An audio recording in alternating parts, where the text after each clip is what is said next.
सबको जय यीशु की। प्रभु यीशु क्रिस्त में प्यारे भाइयों बहनों, नव जीवन का संदेश इस शीर्षक के अंतर्गत प्रतिदिन का ईश्वर का जीवंत वचनों को सुनने के लिए, समझने के लिए, उन वचनों के अनुसार जीवन बिताने की कृपा शक्ति सामर्थ्य मांगने के लिए मैं आप सभी लोगों का हार्दिक स्वागत करता हूं। आज जुलाई की 24 तारीख है, बुधवार है, और आज के दिन का मुख्य संदेश है, प्रभु हम सभी लोगों को फलदायक फलदायक जीवन बिताने के लिए हमें बुलाता है। तो फलदायक जीवन बिताने के लिए हमें क्या करना है, कैसे जीवन व्यतीत करना है, इन बातों को हम आज के दिन में, आज के सुसमाचार पर मनन चिंतन करते हुए सीखने का प्रयास करें। हम सभी लोग फलदायक बने, फ्रूटफुल जीवन बिताने के लिए प्रभु हमें बुलाता है। और आज के दिन में हम सबों के लिए मनन चिंतन करने के लिए सुसमाचार दिया है। संत मती का सुसमाचार अध्याय 13 पद संख्या 1 से 9 का प्रसंग है। यहाँ पर लिखा है, ईसा किसी दिन घर से निकलकर समुद्र के किनारे जाके बैठ गए। उनके पास इतनी भीड़ इकट्ठा हो गई कि नाव पर चढ़कर बैठ गए और सारी भीड़ तट पर बनी रही। क्योंकि प्रभु के पास, प्रभु जब समुद्र के किनारे गए, लोग वहां पर आए प्रभु की शिक्षा सुनने के लिए, बड़ी भीड़ हुई और प्रभु को दिक्कत हुई वहां पर। इसलिए प्रभु क्या करते हैं, नाव में बैठते हैं ताकि नाव थोड़ा पानी में ले जाके वहां बैठ जाएं तो लोग धक्का मुक्की नहीं लगाएंगे। और सभी भीड़ वहीं पर बनी रही। वो नाव में बैठकर लोगों को शिक्षा देने लगे, लोगों को शिक्षित करने लगे। बार बार प्रभु यीशु मसीह लोगों को शिक्षित करते हैं, क्योंकि प्रभु यीशु की शिक्षा, प्रभु के सिद्धांत, प्रभु के मूल्य हर किसी को जानना समझना बहुत ही ज़रूरी है। क्योंकि प्रभु की शिक्षा को ग्रहण करना और समझना इतना आसान नहीं है, क्योंकि दुनिया की शिक्षा के विपरीत प्रभु की शिक्षा आती। इसलिए उस बात को प्रभु बार बार अपने लोगों को, अपने अनुयायियों को सिखाते हैं। और मुख्य रूप से उदाहरण के तौर पर, दृष्टांतों के तौर पर प्रभु अपनी महान रहस्यमय बातें अपने लोगों को सिखाते हैं। और इस प्रकार से समुद्र के किनारे नाव में बैठकर एक दिन शिक्षा दे रहे थे और सभी बातों की शिक्षा सुना रहे थे। लोग उन्हें सुन रहे थे। उन्होंने कहा, सुनो। और इस प्रसंग में, इस मौके पर प्रभु बीज बोने वाले के दृष्टांत के द्वारा बहुत सारी बातें लोगों को सिखाते हैं। उन्होंने कहा, सुनो, कोई बीज बोने निकला। बोते बोते कुछ बीज रास्ते के किनारे गिरे और आकाश के पक्षियों ने आकर उन्हें चुग लिया। एक बोने वाले के दृष्टांत के रूप में प्रभु बहुत सारी बातें सिखाता है। बोने वाला बीज बोता गया, कुछ बीज रास्ते के किनारे गिरे। और आगे प्रभु का वचन कहता है, कुछ बीज पथरीली भूमि पर गिरे जहां उन्हें अधिक मिट्टी नहीं मिली। वे जल्दी ही उग गए क्योंकि उनकी मिट्टी गहरी नहीं थी। सूरज चढ़ने पर वे झुलस गए और जड़ न होने के कारण सूख गए। कुछ बीज कांटों में गिरे और कांटों ने उन्हें दबा दिया। कुछ बीज अच्छी भूमि पर गिरे और फल लाए, कुछ 100 गुना, कुछ 60 गुना और कुछ 30 गुना। इस प्रकार से प्रभु बीज बोने वाले के दृष्टांत के द्वारा महान रहस्यों को खोलते हैं और हम सबों को निमंत्रण देते हैं, हम इस प्रसंग के द्वारा, इस दृष्टांत के द्वारा प्रभु की बातों को सुने, समझें और फलदायक बने रहें। क्योंकि यहाँ पर बीज बोने वाले का लक्ष्य क्या है, ये बीज जो बोया जाएगा वो अंकुरित हो जाए, पौधा हो जाए, उसमें से फल आए और वो फल इस प्रकार से हो कि बहुतायत का हो। ये उद्देश्य है, ये लक्ष्य है। अब यहाँ पर बीज बोने वाला सबसे पहले बोते बोते जो चला गया, कुछ बीज रास्ते के किनारे गिरे।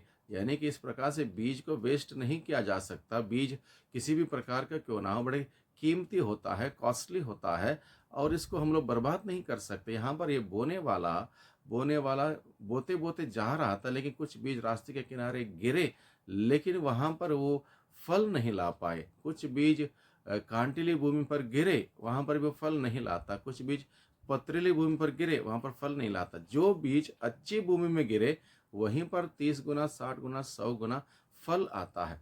अब हम इस बात को समझने की जरूरत है, रास्ते का किनारे मतलब क्या है। रास्ते के किनारे अगर हम देखेंगे, सामान्य रूप से आज के दिन में अगर हम रास्ते के किनारे देखें, कोई भी रास्ता क्यों ना हो, चाहे शहर का हो, गांव का हो, कहीं का भी हो, रास्ते के किनारे अलग अलग प्रकार की गंदगी रहती है, कहीं जगह कूड़ा पड़ा है, कहीं जगह कुछ गंदगी पड़ी है, कहीं जगह कुछ गंदा पानी जमा हुआ है, कहीं जगह कोई जानवर मरा है। इस प्रकार से एक परिवेश हम देखते हैं रास्ते के किनारे, यानी कि एक प्रकार की गंदगी। इसका मतलब क्या है? ये वे लोग हैं जो पाप में रहते हैं, पाप में जीते हैं। उनके जीवन में ईश्वर आशीष रूपी, अनुग्रह रूपी, वरदान रूपी, कृपा के रूप में जो भी आशीषें बरसाता है, वहाँ पर उनके जीवन में वो पनपता नहीं, क्योंकि उनके जीवन में पाप की गंदगी है, इसलिए वहाँ पर कोई फल नहीं आता। दूसरी कैटेगरी है पथरीली भूमि। पथरीली भूमि ये वे लोग हैं जिनका हृदय कठोर है, जो अहंकारी है, जो घमंड है। वहाँ पर कुछ भी पनप नहीं सकता, क्योंकि कठोरता इतनी है उनके अंदर, इसलिए बीज वहाँ पर अगर फल लाना हो नहीं संभव है, क्योंकि कठोरता इतनी है। यानी कि प्रभु चाहता है कि उस कठोरता को निखारें, घमंड अहंकार को छोड़ें, विनम्र बने, विनीत बने, ईश्वर के उस वरदान कृपा अनुग्रह रूपी उस आशीष को ग्रहण करते हुए फलदायक जीवन बिताएं। तीसरी जगह है खांटिली भूमि। खांटिली भूमि यानी कि ये वे लोग हैं जो बात बात में, व्यवहार में, उठने में, बैठने में, रहन सहन में दूसरों को दुख देने वाले, कष्ट देने वाले, तकलीफ देने वाले लोग हैं। कांटे जो चुभते हैं, उसी प्रकार से लोग एक दूसरे को चुभने वाली, कष्ट देने वाली, पीड़ा देने वाली बात या व्यवहार करते हैं, कार्य करते हैं, ये वे लोग हैं। इसलिए ऐसे लोग अनुग्रहकारी वरदान वो बीज नहीं पनपता है, यानी कि फल नहीं लाता। केवल उन लोगों के जीवन में फल आता है जो अच्छी भूमि के सदृश्य हैं, जिनका दिल, जिनका मन प्रभु में लगा हुआ है, प्रभु के वचन के अनुसार वो जीते हैं, प्रभु की इच्छा के अनुसार जीते हैं। उन लोगों के जीवन में भी वो भी बराबर फल नहीं आता, कहीं 100 गुना, कहीं 60 गुना, कहीं 30 गुना फल जरूर आता है। इस उदाहरण के द्वारा, दृष्टांत के द्वारा प्रभु हम सबों से क्या कहना चाहता है?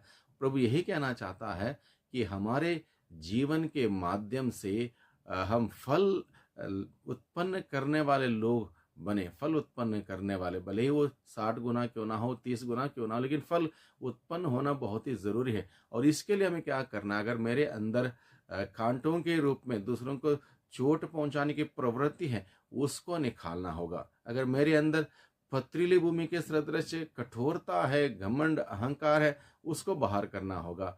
अगर मेरे अंदर रास्ते के किनारे की भांति गंदगी होगी, पाप में गंदगी होगी, उसको बाहर करना होगा। यानी कि आज के सुसमाचार के अनुसार हमें देखना पड़ेगा, मैं किस प्रकार के भूमि के सदृश्य हूँ। क्या कांटीली भूमि के सदृश्य हूँ, क्या पथरीली भूमि के सदृश्य हूँ, या रास्ते के किनारे की भूमि के सदृश्य हूँ?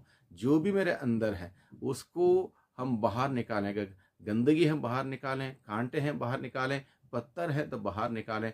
जब ऐसा करेंगे तब अच्छी भूमि के सदृश हो जाएंगे, और अच्छी भूमि में बोया हुआ वो बीज अंकुरित होगा, पौधा होगा, फल लाएगा। इसलिए फलदायक बने रहने के लिए प्रभु हमें बुलाता है।